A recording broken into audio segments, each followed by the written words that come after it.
What's going on YouTube? It's Russell, AmbeRussell. Subscribe to the show at the top. Thumbs up the video. Leave a comment at the bottom. Watch previous videos. Make sure you guys subscribe to the show. And leave a comment at the bottom. And, just wait to see what we have for you next week and every single time we have a new video.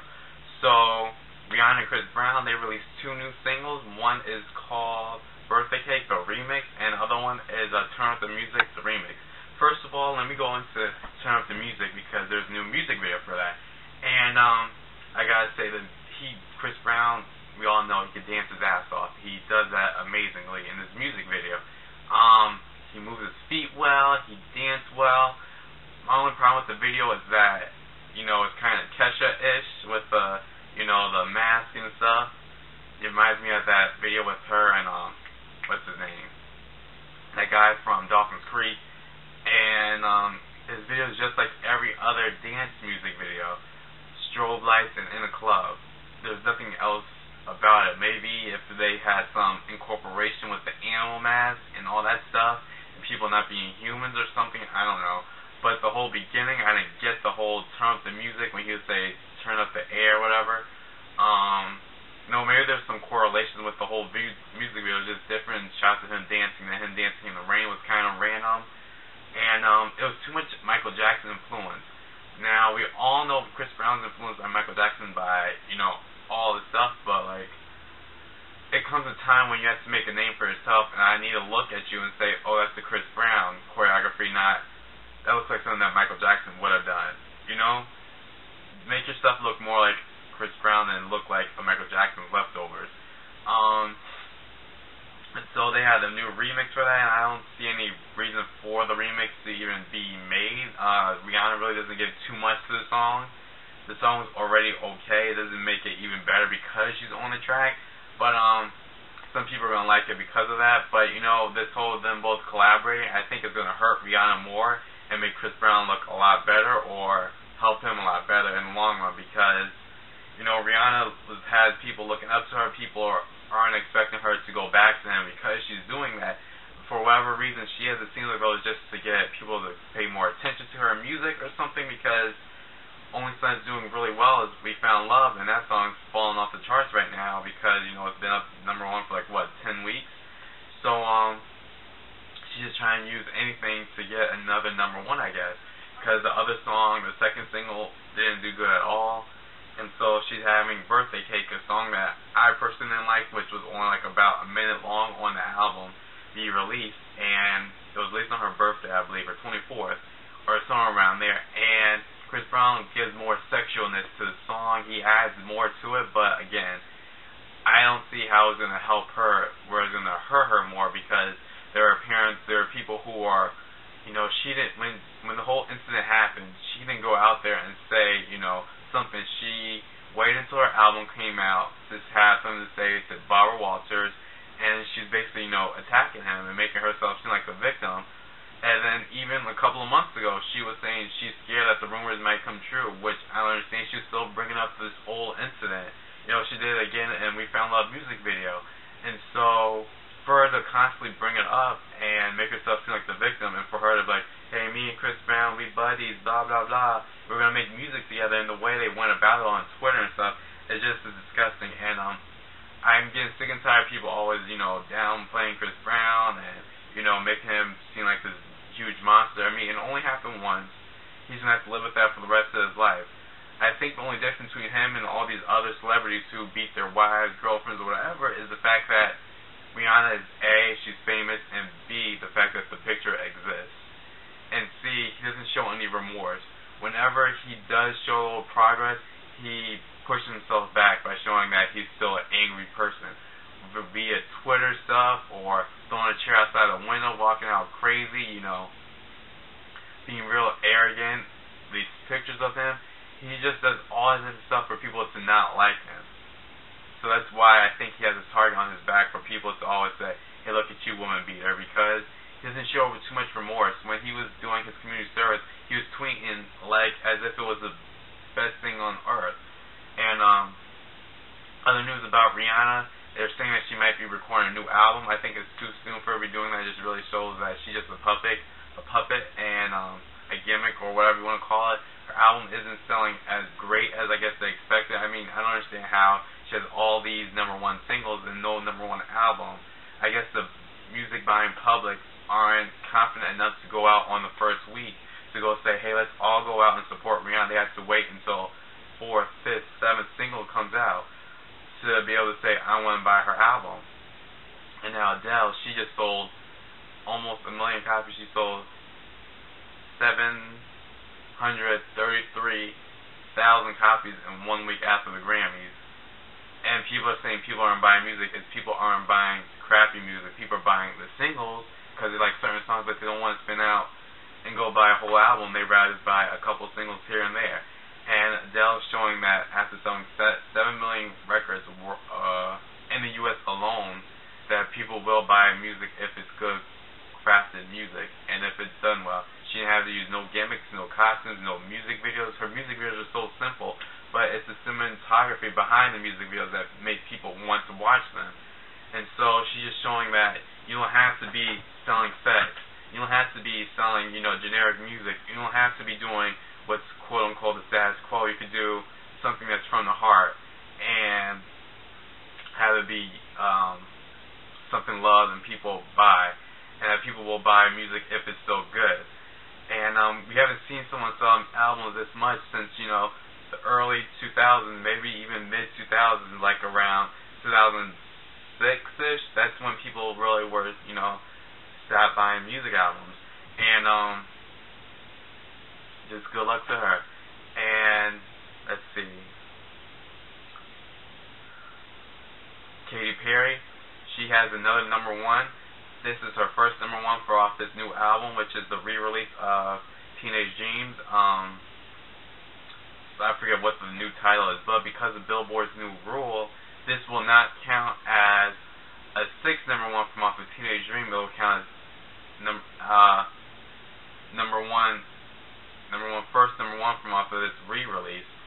So the only way I think she could be able to get another #1 and beat Michael Jackson's record is by having a song be released that was originally on Teenage Dream before the re-release.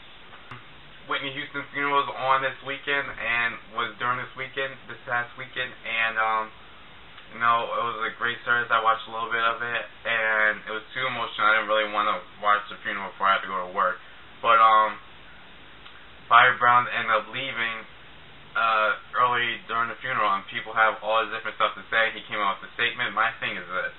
He claims that he was moved 3 times during the service, and Bobby Brown was married to Whitney Houston for 15 years. Regardless of what you think or how you feel about Bobby and his relationship with Whitney during their marriage, Whitney Houston loved that man. Though they got divorced, she was there to grieve with him during his mother's funeral. She even sung for the family. And so that just goes to show that they loved each other. They say that he had an entourage of 9 people, entourage at that. It was Whitney Houston's stepchildren that he brought to the funeral with him.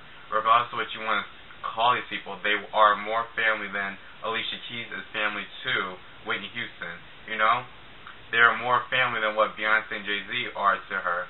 They're more family than half of these celebrities that were invited to the service are to Whitney Houston. They were in her house with her. They grew up with her. It's not like they didn't know her. As we saw on Being Bobby Brown, she had a relationship with these kids and with Bobby's own family. His brother was there. I just don't understand why I can understand they said, Bobby, you could stay here. But we were like, if your family could move over here or something, just to have space. But for them to be so disrespectful and tell him to move 3 times, that almost makes you feel like you're not welcome. So I don't blame Bobby for wanting to leave the funeral. And so let Whitney Houston's body lay to rest, and whatever your heart feelings towards Bobby, toward that you think he did to Whitney, if you think he brought her on the drugs, I mean, you can think whatever you want. We were not there, and we don't know if he was the enabler or if she was the enabler, or if she was already on drugs prior to your meeting him. And let's not forget, she was the one who pursued Bobby. Bobby did not pursue Whitney. And people want to, downplay Bobby Brown's career.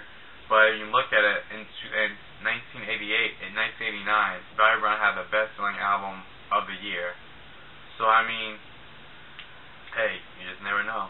And it just seems like other celebrities are going down the same path as Bobby Brown and Chris Brown. It seems like there's more than one reason you guys have more in common than just the same last name. And other news, Jcole, he released a new song called Grown Up Too Fast, something like that. And, you know, I gotta say, he did pretty well with the song. And what's different about the song is that it just keeps it nice and soulful with the beat and stuff. And then he's just speaking from the heart, it sounds like. And though it's not, some people say it's not his best work, it's something that, you know, it's something better than half the stuff that we see here on the radio from rappers. It's not that electro pop stuff that you hear from like Nicki Minaj, who didn't even sing in her new song at all. And a lot of people are wondering, is she trying to remove herself from her roots of being a hip-hop artist trying to go pop?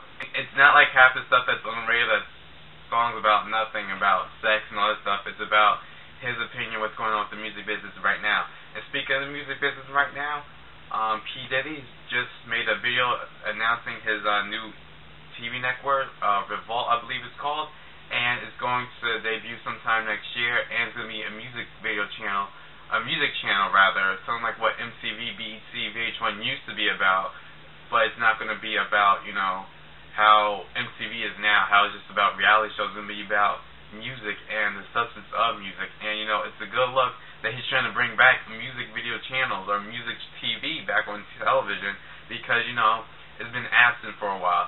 And music videos is something that these artists spend so much money on, and just the fact that YouTube is kind of the main way that people are able to see them, it's kind of unfair for the artist who shells out all his money, by the record company rather, the record company shells out all his money, and for it to only get played at 3 o'clock in the morning rather, and it's short little time slot for people to watch the music video, and then one song 106 apart. It's unfair for the artist who spent all his money, and yet they don't, you know, get their music shown at all. And so it's a good look for Diddy by doing that, and hopefully this network goes off with a good start and gets on all types of channels. And you know, he says it's a channel for the artists. And when Diddy was on MTV, he was the only one bringing actual music to the channel. I mean, regardless of how you feel about him and his policies with his music industry and his artist, his record label, he is the only one that actually brought music to MTV up until the end of making the band and end up making his band. There's no music channel, there's no music stuff at all. I mean, there was that show about What's His Face to do from Young Money, but other than that, there's nothing on that channel at all that represents music. And so he wants to combine social media with it and have real-time social media going on at the same time as the channel's on. So, you know, musicians, I guess, will be able to tweet and it might link up into the channel, or if they have an announcement, the announcement will be on the channel or whatever. And so I'm going to end this video off on a sad note in hip-hop music right now. Hit-making producer Timbaland just declared his feelings on Rick Ross. You know, the guy who used to be he used to work at a prison. I forget what he was doing there. Officer Ricky, that's not his real name. Timbaland goes on the record and says that Rick Ross is the reincarnated version of BIGGIE. Now, you can take that however you want. Rick Ross has gotten better throughout the years, but let's not forget, Rick Ross was in the prison system working for it. Never sold drugs. Now he's making trap music, which basically is trafficking music, which basically means music about selling drugs. BIGGIE was about that lifestyle. Rick Ross was never about that lifestyle. Sad day in hip-hop. But at least we have someone like Jcole, a new artist, who's not making a song like ass, ass, ass, ass, and then make it drop.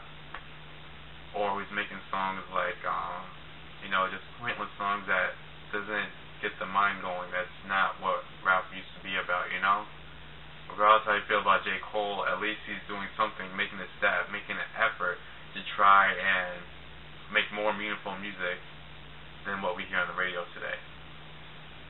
That's more positive. That speak volumes. That speak about what rap is right now. That speaks about a lifestyle that he actually is living. Yeah, so this is Russell of AmbeRussell. Subscribe to the show at the top. Thumbs up the video. Leave a comment at the bottom.